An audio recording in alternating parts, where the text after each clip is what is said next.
Hi, I'm Donna Guest, the Lazy Scrapbooker and Independent Advisor for Creative Memories. I was so excited to be asked to create the project recipe for the new Full of Wonder collection. These papers are gorgeous. I hope you have so much fun putting this together. Let's get started. Here are the tools you'll need to complete the Full of Wonder project recipe. Of course, your 12-inch trimmer. We're also going to use the new Garland banner border punch. We'll of course need our tape runner. I always recommend Repositionable, which we'll definitely need for this border. And we're going to need a pair of scissors. And finally, your custom cutting system mat, red and blue blades, and the smallest of the circle templates. I'm also going to add some foam squares, which is totally optional. This project recipe will work with a variety of papers from the Full of Wonder paper pack. You will need 2 matching sheets for your base. I recommend these tonals. And then finally, you're going to use 1 piece of designer paper in this beautiful pattern, or one of these beautiful patterns. There are many, and on the other side you've got a more tonal. This is the paper that we'll be cutting. Our second sheet that we're going to be cutting is a piece of Eggplant cardstock. First, we're going to use our designer piece of paper. So pieces C and D are going to be punched first with the banner Garland punch. It's easiest to punch that first, and then we'll go and cut the other pieces. So punch wherever you like and kind of decide what part of this beautiful paper you want to use on your page. I'm going to go for these pieces right here because they have the most of that gorgeous color on them. So I'll be punching from this more plain side over here because we're going to use the reverse for that. So using the plain side, I'm going to put it into the punch. And when you're using one of these border punches, you always want to start out at the dark line because that is where the pattern starts. And then of course you want to cover up the beautiful pattern here on the wing so that you're covering up all of the blue. So this is a pretty intricate punch. You're going to be really careful the way you pull it out and then move it over to the next side. Honestly, we've punched enough by now, but you know what? I just got to keep going. We don't need the paper for anything else, but we're going to trim this off and make it a little bit shorter. This punch does a pretty nice job of cleaning up that line right there. Now, here's a tip. Don't throw this away yet. We're going to use the negatives of these, just 2 of them, because they make amazing tabs to put underneath a photo for a caption. So save 2 of those, and I'm going to get rid of the rest. Now we'll punch again.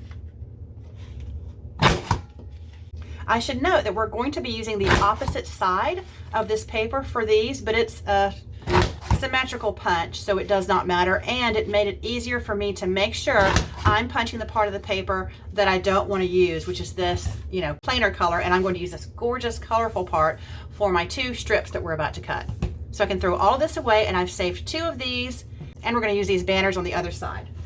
Okay, now we're going to cut pieces A and B, and they're each 4.5 inches wide and 12 inches long.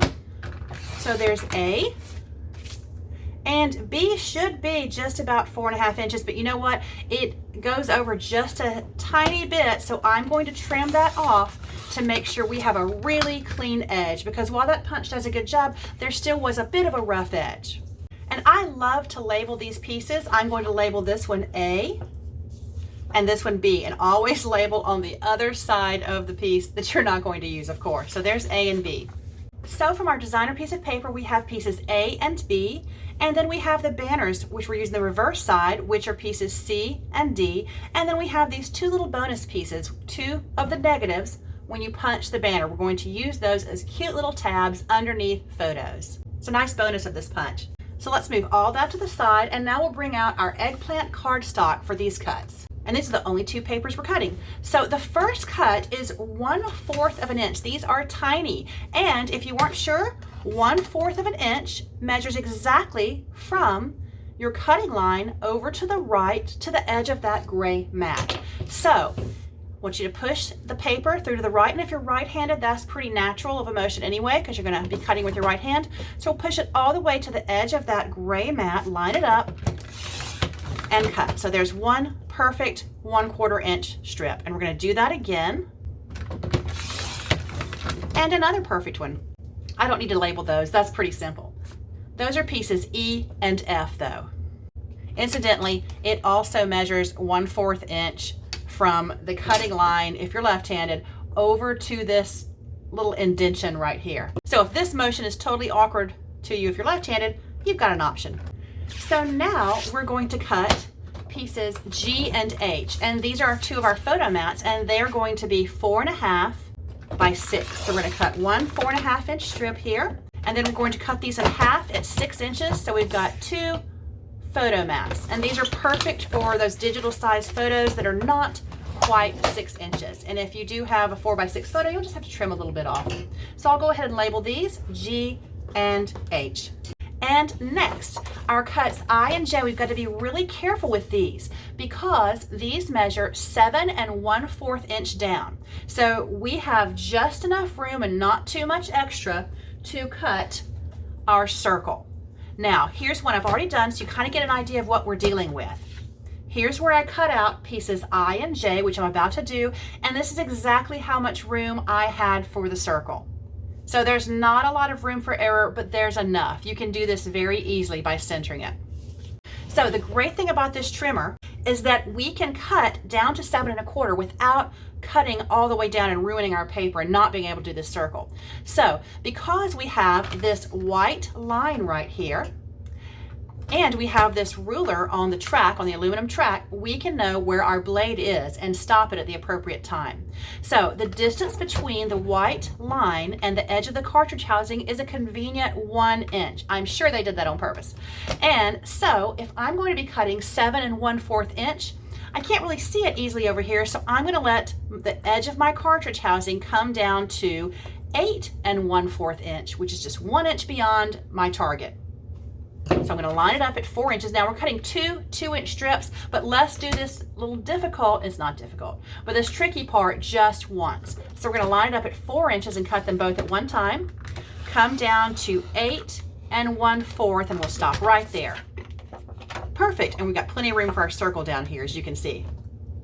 All right, now I'm going to flip this over, put our ruler out, and we're going to measure it at 7 1/4.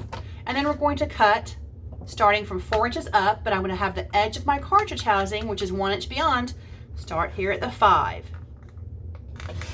Okay, perfect. And now we have this to use for our circle. But let's go ahead and cut this into two pieces, I and J. They are 2 inches each. So right down the middle, I and J. Now we get to have fun with our custom cutting system. We're going to use our mat, the smallest of the 3 circles, and we're going to use the outside track with the blue blade. This will give us a nice 1/4 inch mat around a 4x4 photo, creating a 4.5 inch circle diameter. All right, so be very careful with this, and you want to make sure you center it. Now, look and make sure you're evenly spaced here because there is enough room. And you always want to make sure you get both prongs inside the track. If you've used this, you know what happens if you only get one prong in. You're going to drag it around and mess up your cut. I suggest starting down here, and here's why. If I were to mess up right here, then I could just move my circle up here and give myself a second chance on this piece of paper. Okay, I felt the paper move. So you always want to do like this to make sure it's a perfect, clean cut. And of course it is. If you put those blades in, it's hard to mess it up. So there's our perfect circle. So with this Eggplant cardstock, we have our 2 teeny tiny strips, we have our 2 photo mats, these 2 strips, and our circle. Now we have the fun of assembling everything.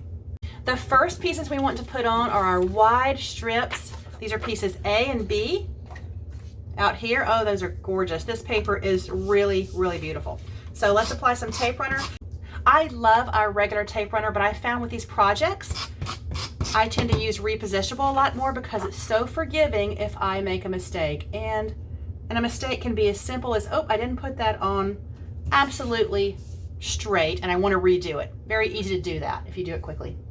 Next, we're going to apply pieces I and J, and make sure you put this letter down, obviously. And these are going to go right up at the top, starting at the left edge, or the center edge, I should say. And notice we're leaving just enough room for our teeny tiny strip. And I did those, oops, see, this is why I use Repositionable.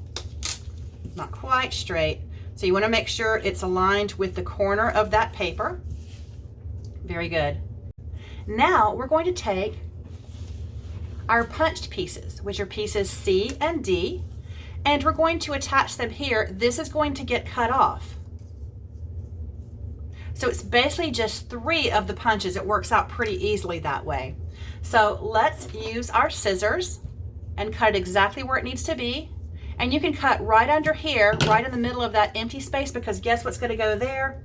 This wonderful little strip to tie everything up together.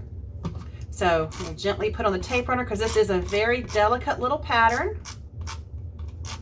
Don't want to drag any little banners. And we're going to center it vertically on this background. Very good. And we're going to do the same thing over here. Now, if you want to save these for something else, you certainly can. Hate to waste a good punch. You'll notice I'm using the silicone mat, which was an advisor exclusive or a join gift if you joined in the first quarter of 2004. And now, currently, they're available as an advisor exclusive if you want to join Creative Memories as an advisor. I lined these papers up together to make sure I had the pattern even.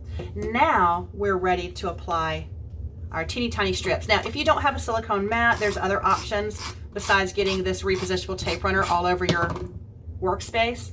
You can certainly use wax paper or parchment paper, but these mats are the best.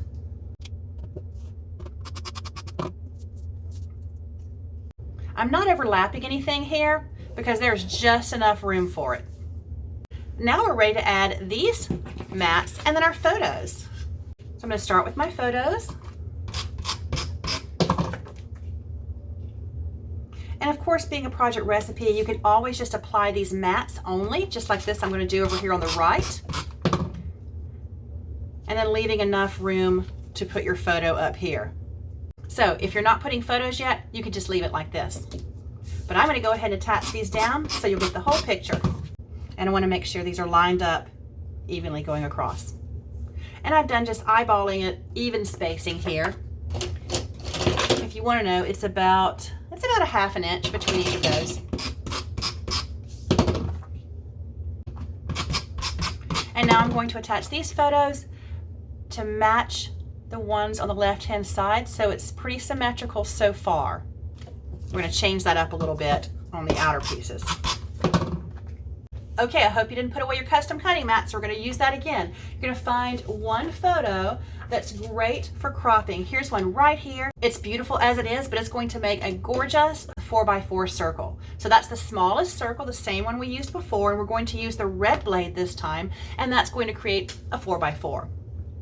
All right, so you want to center it on your photo. You have just enough room. I'm going to center it on the subject here.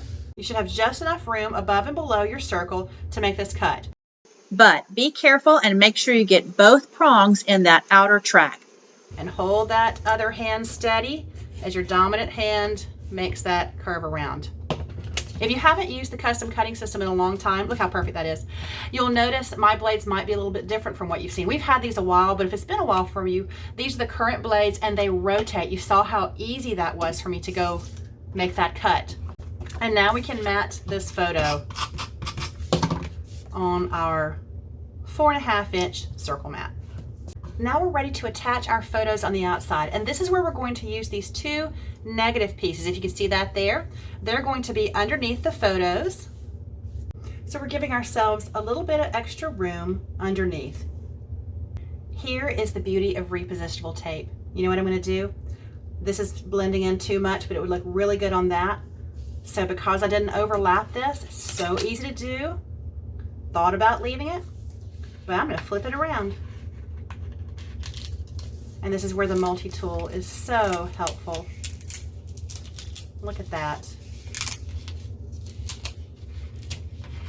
I used to edit out any problems that I would encounter out of my videos, but I've started leaving them in because this happens. This is real life. And so it's helpful to see how easy it is to fix issues like that. So we're going to do this one more time. That was so easy. And it's going to make the page look much better. Ah, love it. And now that's going to show up. Fantastic. Okay, so we've kind of left a little bit of room there. It's always helpful to place these around before you attach them.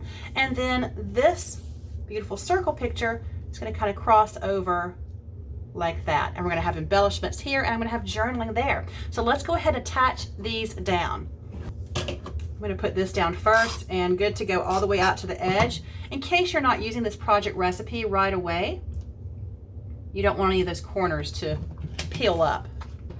These project recipes are so versatile that if you wanted to mat these photos, it would take a little bit extra cardstock beyond our first piece we had. But you could trim these photos down a little bit, a 1/2 inch on both dimensions, to where it's a 3.5 by 3.5, and then cut a 4 by 4 piece of cardstock, and you have your perfect mat. I'm glad I changed this paper around, because that now you can see the little tab there. I used to not use foam squares a lot, but I have come to love them. They are so fun, and they just give a little bit of extra to your page. So we're going to put these up here. I'll place them in a moment.